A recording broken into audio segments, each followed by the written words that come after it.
டிஸ்ட்ரிக்ட்ல பயங்கரமான ஒரு ஸ்மக்லிங் பண்ணக்கூடிய ஒரு கேங்.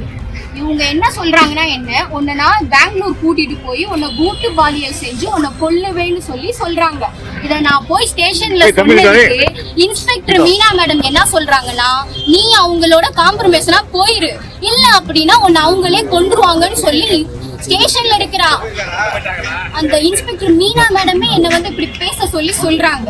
அவங்க 70 முறை பண்றாங்க, 700 முறை பண்றாங்க, என்னனாலும் பண்ணி நான் அந்த கேஸை எப்படி முடிக்கணுமோ நான் முடிச்சிருவேன், என்னோட சாட்சி எல்லாத்தையுமே அவங்க அழிச்சிருவாங்களாம், என்னையவே கொன்றுவேன்னு சொல்லி என்ன கொலை மிரட்டல எடுக்கலையே. TN69ல இருந்து கோயில்பட்டியில இருந்து ஒரு கார் ஃபாலோ பண்ணி என்னோட வீட்டு அருகில் நிக்குது. ஒரு 3 நாளா என்ன ஃபாலோ பண்றாங்க. டிசி ஆபீஸ்ல போய் நான் மறுபடியும் கம்ப்ளைண்ட் கொடுத்துட்டு வந்ததுக்கு அப்புறம் மறுபடியும் நின்னுட்டு என்ன தொல்லை பண்ணி என்ன டார்ச்சர், பயங்கரமான டார்ச்சர். என்னால வெளியே கூட போக முடியல. என்ன செய்யறாங்க, அந்த சிங்கப்பெண் படம் யாருமே வரல, எதுவுமே ஒண்ணுமே பண்ணல. ஸ்டேஷன்ல கொண்டு போய் இன்னைக்கு வரைக்குமே என்னால முடியலன்ற ஒரு காரணத்துல இருந்து நான் போய் அங்க ஓடுறேன். இந்த பிரச்சனை நடந்து 2 மாசம் ஆச்சு. 2 மாசமாயும் அவன் ஸ்டேஷனுக்கு போயிட்டு இருக்கான், சந்தோஷமா இருக்கான். பாதிக்கப்பட்ட நான் என் உயிரை கையில பிடிச்சு ஓடிட்டு இருக்கேன். எனக்கு ஒரு நியாயம் கிடைக்காதா, நீதி கிடைக்காதான்னு போயிட்டு இருக்கேன். எங்க போச்சு இந்த நியாயம், நீதி, நேர்மை எல்லாம் சொல்றாங்கல்ல, எங்க போச்சு அதெல்லாம்? 2023ல ஜாயின் பண்ணேன். ஜூன் மாசத்துல நான் ஜாயின் பண்ணேன். ஜூன் அந்த 15ல நான் அங்க வேலை பாக்குறேன். அந்த இடத்துல அந்த வேலை பார்த்துட்டு இருக்கும் போது அப்போ திடீர்னு என்கிட்ட ஒரு நாள் என்ன சொல்றாங்கன்னா, அந்த முதலாளி, அந்த ஓனர் லிங்கதுரை என்னோட பணத்தை எடுத்துட்டு கணக்கு முடிக்கிற பணத்தை நான் மணி சார் கிட்ட தான் கணக்கு ஒப்படைப்பேன்னு நான் சொல்றேன். அவங்க என்ன சொல்றாங்கன்னா, நீ அந்த பணத்தை அங்க ஒப்படைக்க வேணாம், நீ இங்க வந்துரு, இங்க அப்பார்ட்மெண்ட்ல நான் ஃபேமிலியா தான் நாங்க இருக்கோம், ஒன்றும் பிரச்சனை இல்லை, நீ நேரா நீங்க வரலாம் அப்படின்னு சொல்றாங்க. அப்ப நான் சொன்னேன், நான் அப்படிலாம் வர முடியாது சார், என்னை விட்டுருங்க, எனக்கு வீட்டுக்கு டைம் ஆயிடுச்சு, மணி 6:30 ஆச்சு, என்னோட டியூட்டி டைம் 7 மணிக்கு வரைக்கும் தான், நான் 7 மணிக்கு வீட்டுக்கு நான் போயிடணும், என்னை விட்டுருங்கன்னு நான் சொல்றேன். இல்லம்மா நீ இங்க வா, நாங்க குடும்பமா தான் வாழ்றோம்னு சொல்லி அவரோட அப்பார்ட்மெண்ட் சோமசுந்தரம் SS காலனில இருக்கிற சோமசுந்தரம் அப்பார்ட்மெண்ட் 23 நம்பருக்கு என்னை கூப்பிட்டாங்க. என்னை கூப்பிட்டு இந்த மாதிரி ஒரு விஷயத்த நீ பண்ணியிருக்க, நீ பேசியிருக்க அப்படின்னு என்கிட்ட சொன்னாங்க. என்ன சார் விஷயம் நான் பண்ணியிருக்கேன்னு நான் கேட்டேன். அப்போ என்னோட ஃபர்தாவை கலட்ட சொல்லி ஒரு நாள் எடுத்து வச்சிருந்தாரு ஒரு வீடியோவை. அதை என்கிட்ட அந்த வீட்டுக்கு போனப்ப காமிச்சாரு. நீ இந்த மாதிரி என் கூட நீ இல்லை அப்படின்னா நான் இதை வீடியோவா போட்டுருவேன், வெளியே போட்டுருவேன் அப்படின்னு சொன்னேன். நான் சொன்னேன், சார் இப்படிலாம் பண்ணாதீங்க, தயவு செஞ்சு என்னை விட்டுருங்க, இன்னைக்கு நான் இல்லைன்னா உங்களுக்கு நாளைக்கு ஒருத்தவங்க. என் வாழ்க்கை அப்படி கிடையாது, என் வாழ்க்கையை நீங்க மேற்கொண்டு சீரழிக்க பாக்குறீங்க, ஏன் அப்படி செய்யறீங்க அப்படின்னு நான் சொல்ல. அவர் என்ன சொல்றாரு, இல்ல நான் எனக்கு உன்னை பிடிச்சிருக்கு, எனக்கு உன்னை விருப்பமா தான் எனக்கு அடையணும்னு எண்ணம், ஆனா நீ விட மாட்டற அப்படின்னு அவங்க தம்பியும் இவரும் என்னை சேர்ந்து அடிச்சு துன்புறுத்தி எனக்கு மயக்க மருந்து கொடுத்து என்னை அடைஞ்சிட்டாங்க. அந்த போட்டோ, அந்த வீடியோ எல்லாத்தையும் எடுத்து வச்சிருக்காங்க. இப்போ நான் ஸ்டேஷன்ல போய் இதை கம்ப்ளைண்டா நான் கொடுத்துருக்கேன்.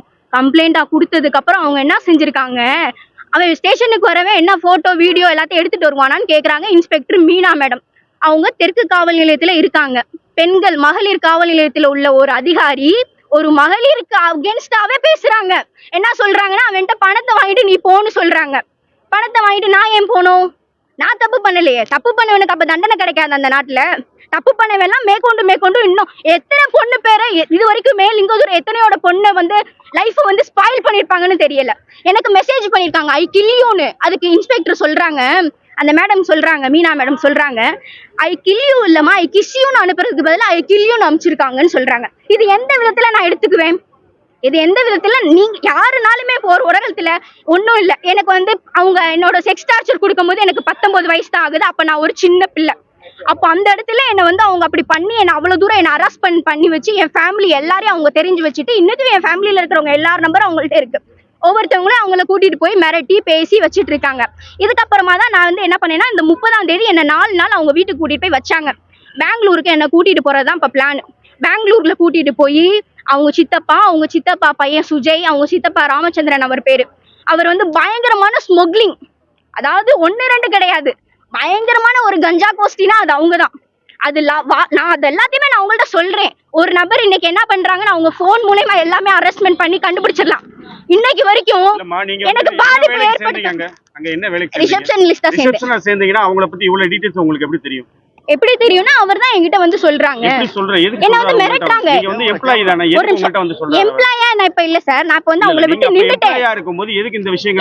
என்கிட்ட எம்ப்ளாயா இருக்கும்போது இத வந்து சொல்லல. இப்போ சமீபத்துல இந்த 30ஆம் தேதி நடந்துச்சுல, அவர் வீட்ல 4 நாள் கொண்டு போய் என்ன அரெஸ்ட் பண்ணதுக்கு அப்புறம் ஏன் நீங்க அங்க போனீங்க? அப்போ எம்ப்ளாய் இல்லனா எதுக்கு அங்க போறீங்க? அவங்க கூப்பிட்டாங்க. அவர் என்ன கில் பண்ணிடுவேன்னு சொல்றாரு சார். என்ன கில் பண்ணிடுவேன்னு சொல்லி என்ன வந்து தொடர்ந்து பின்தொடர்ந்து வர்றாங்க. என்ன பின்தொடர்ந்து வந்து என்ன கார்ல இருந்தா வலுக்கட்டாயமா ஏத்திட்டு போறாங்க. அப்பதான் அன்னைக்கு தான் 100க்கு நான் ஃபோன் பண்றேன். 100க்கு வர்றாங்க. காசை வாங்கிட்டு போயிட்டாங்களே. என்ன அந்த இடத்துல விட்டுட்டுல போயிருக்காங்க. ஏன் எந்த ஒரு ஆக்ஷன் எடுக்கல? யாருமே இல்ல. இப்போ நான் மட்டும்தான் இதுல எல்லா விஷயத்தையும் நான் தான் மட்டும் தான் போராடி. என் ஃபேமிலியில வந்து நான் வந்து தனியா வச்சிருக்கிறதுக்கு ஒரே காரணம் என்னன்னா, கொன்றுவாங்க. இவங்களுக்கு ஆள் பழக்கம் அதிகமானது.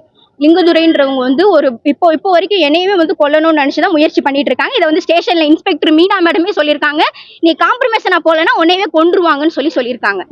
இது இவ்வளவு விஷயமா அவங்களே பேசுறாங்க. அப்ப எனக்கு பாதுகாப்பு கொடுக்க வேண்டியவங்களே எனக்கு பாதுகாப்பு இல்லாத மாதிரி தான் பேசுறாங்க. சரி மேடம், இந்த வழக்கு எப்ப தொடர்ந்தீங்க? எப்ப கொடுத்தீங்க? இந்த வழக்கு வந்து நான் கரெக்டா இந்த மேல தான் இந்த வருஷத்துல தான் இந்த மேல தான் நான் பண்ணேன். 6ஆம் தேதி நான் பண்ணேன். 30ஆம் தேதி இந்த பிரச்சனை நடக்குது. 30ஆம் தேதி நைட் என்ன அங்க விட்டுட்டு போறாங்க. அன்னைக்கு நைட் என்ன லிங்கதுரை வந்து அதாவது என்ன பண்ணணும்னா, இங்க இருந்து என்ன சென்னைக்கு கூட்டிட்டு போய் பிளைட் மூலமா பெங்களூர் கூட்டிட்டு போனான்னு சொல்றாங்க. அப்பதான் என்கிட்ட அன்னைக்கு நைட்டு தான் அந்த லிங்கதுரைன்றவர் என்கிட்ட என்ன சொல்றாருன்னா, எங்க சித்தப்பா பெரிய ஆளு, உன்னால ஒண்ணுமே செய்ய முடியாது. நாங்கெல்லாம் இந்த மாதிரிலாம் பண்றோம், கஞ்சா விக்கிறோம், நாங்க இவ்வளவு பண்றோம், எங்க போனாலும் எங்களோட ஆட்சியம் தான் அப்படின்னு சொல்லி அந்த 30ஆம் தேதி தான் பேசுறாரு என்கிட்ட. நீ எனக்கு இதுக்கெல்லாம் ஒத்துக்கலன்னு வச்சுக்கோமே, என் வண்டியில பெட்ரோல் இருக்கு, நான் உன்னை இங்கேயே பெட்ரோல் ஊத்தி கொளுத்திட்டு கேஸ் வெடிச்சிருச்சுன்னு கேஸை முடிச்சுட்டு நான் போயிருவேன்.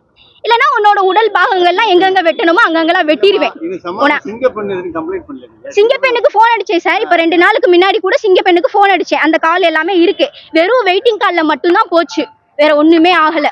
வெறும் வெயிட்டிங் கால் 100 காலுக்குமே அடிச்சேன், ஒண்ணுமே ஆகல. எந்த ஹெல்ப்புமே பண்ணல. எனக்கு ஸ்டேஷன்லயே ஹெல்ப் பண்ணல. இவ்வளவு எவிடன்ஸ் கொடுத்துமே எனக்கு ஹெல்ப் பண்ணல. ஸ்டேஷன்ல அவரோட மெயில் ஐடியில ஒரு தப்பான பொருளை எனக்கு கொடுத்திருக்காரு. அந்த பொருளை நான் அவங்கள்ட்ட காட்டுறேன். அவங்க என்ன சொல்றாங்க, இது அவங்க பண்ணலையாமேப்பா அப்படின்றாங்க. அப்புறம் எப்படி அந்த பர்சனோட மெயில் ஐடி வரதுக்கு காரணம் என்ன? இல்லம்மா, நீ வந்து ஒரு எம்ப்ளாயி, வேலையை விட்டு நின்னுட்ட, எதுக்கு உன்னை இவ்வளவு தூரம் அவங்க இது பண்றாங்க? அதுதான் சார் எனக்குமே தெரியல. நீங்களே சொல்றீங்க என்னை போட்டு ஒரு நிமிஷம் இப்போ வந்து என்ன வந்து செக்ஸ் பண்ணாங்க. நான் சொன்னேன், அவங்கள்ட்ட போட்டோ வாங்கிட்டு இவங்க அப்பா கிட்டயுமே நான் போய் காலில் விழுந்து கெஞ்சினேன். ராமச்சந்திரன் சார் கிட்ட, அவரோட வீடு திருநகர்ல இருக்கு, அங்கேயுமே நான் போய் கெஞ்சினேன். சார் எப்படியாச்சும் இந்த வீடியோ மட்டும் வாங்கி கொடுத்துருங்க, நான் இதோட ஒதுங்கிக்கிறேன். நான் எதுவும் உங்கள்ட்ட பிரச்சனை பண்ணல. நீங்க பெரிய ஆட்கள், உங்களை நான் எதுவுமே செய்ய முடியாது, உன்னால ஒன்னும் சொல்ல முடியாது. என்ன அனுபவிச்சாங்க, எல்லாரும் சேர்ந்து என்ன அனுபவிச்சாங்க. இன்னைக்கு வந்து என்ன அதே அனுபவிச்சாங்க. அந்த பெண்ணே வந்து கொல்லணும்னு சொல்லி என்ன வந்து கொலை பண்றதுக்கும் இன்னைக்கு வந்துட்டு இருக்காங்க. அது உடனே போலீஸ் காவல் நிலையமும் துணையா இருக்கு. இன்னைக்கு கலெக்டர் ஆபீஸ்ல பார்த்து இந்த மாதிரி என்ன வந்து காம்ப்ரமைசன் ஆக சொல்லி சொல்றாங்க. என்ன காம்ப்ரமைசன் பண்ண சொல்லி போறாங்க. எனக்கு அந்த காம்ப்ரமைசன் பண்றதுக்கு விருப்பம் இல்ல. நீங்க ஏதாச்சும் ஒண்ணு பண்ணி கரெக்டா நீங்க அவங்கள்ட்ட சொல்லுங்க அப்படின்றத நான் உங்கள்ட்ட சொல்றதுக்காக நான் வந்திருக்கேன். ஸ்டேஷன்ல வந்து பணம் வாங்கிட்டு ஏன் சொல்றாங்க? பணத்தை வச்சு இன்னைக்கு இந்த உலகத்தை என்ன செய்ய போறோம்? நாளைக்கு ஒரு பொண்ணு தைரியமா போய் நடமாடணும். பணம் வந்து எதையும் செய்ய போறது இல்ல. அதுதான் நான் சொல்றேன். ஒரு பொண்ணுக்கு நீதி வாங்கி கொடுங்க. முடியலையா, அடுத்த ஆபீசரை போய் பாருங்கன்னு சொல்லிருந்தா அவங்க போய் பாத்துருவாங்க. கட்சி சார்ந்தோ அமைப்பு சார்ந்தோ அப்படின்றது எனக்கு தெரியாது. ஆனா அவங்க வந்து ஒரு RSS நிர்வாகின்ற மாதிரி ஏதோ ஒண்ணு இருக்குன்னு வச்சுக்கோங்களேன். அந்த மாதிரி தான் இருக்குன்றத என்னோட மனசு சொல்லுதுன்னு வச்சுக்கோங்க. ஏன்னா ஸ்டேஷன்ல அவங்க வரும்போது இல்ல சார், நான் இதை யார்கிட்டயும் நான் சொல்லல. இது வந்து எனக்கு சொல்றதுக்கு வந்து பயம் சார். என்னால இத போய் நம்ம சொல்ல முடியல. எல்லா இடத்துலயுமே போகும். அப்ப உங்க ரிலேஷன்ஸ் சொல்லி என்னன்ற ஃபர்ஸ்ட் லெவல் பாத்துக்கலாம் இல்லையா? நான் அத அன்னைக்கே சொல்லிட்டேன் சார். நாங்க சொல்லி அவங்கள்ட்ட நான் லிங்கதுரை அவங்கள்ட்ட வந்து நான் பேசிட்டேன். அவங்க என்ன சொன்னாங்கன்னா, அவங்க மனைவி கிட்ட கூட நான் பேசிட்டேன். உங்க ஹஸ்பண்ட் வந்து இந்த மாதிரி என்ன வந்து செக்ஷுவல் ஹராஸ்மெண்ட் பண்றாங்க, இங்க இருந்து மதுரையில இருந்து கூட்டிட்டு போயிருங்கன்னு சொல்லிட்டேன். அவங்க பேரு ஜெயா, அவங்க வந்து ஏஇயா இருக்காங்க, திருநெல்வேலியில இருக்காங்க. நான் அவங்கள்ட்டயுமே சொல்லிட்டேன், மேடம் இந்த மாதிரி கூட்டிட்டு போயிருங்க, தயவு செஞ்சு எனக்கு அவங்க ஃபேமிலி மூலியமா தான் சார் இதை போய் நான் சொல்ல முடியும். என் ஃபேமிலியில ஒரு பாதிக்கப்பட்ட பெண் போய் என்னைக்குமே அவங்க அப்பா அம்மாட்ட சொல்ல முடியாது. ஏன்னா அவங்க அப்பா அம்மா அதை தாங்கிக்கிற மனநிலையில இருக்க மாட்டாங்க. ஏன்னா அவ ஒரு பெண்ணு, நாளைக்கு ஒரு இடத்துக்கு போகணும், நாளைக்கு வாழணும். இன்னைக்கு வரைக்குமே என்னால முடியலன்ற ஒரு காரணத்துல இருந்து நான் போய் அங்க இந்த பிரச்சனை நடந்து 2 மாசமாச்சு. 2 மாசமாயும் அவன் ஸ்டேஷனுக்கு வந்து போயிட்டு இருக்கான், சந்தோஷமா இருக்கான். பாதிக்கப்பட்ட நான் என் உயிரை கையில பிடிச்சு ஓடிட்டு இருக்கேன். எனக்கு ஒரு நியாயம் கிடைக்காதா, நீதி கிடைக்காதான்னு போயிட்டு இருக்கேன். எங்க போச்சு இந்த நியாயம், நீதி, நேர்மை எல்லாம் சொல்றாங்க.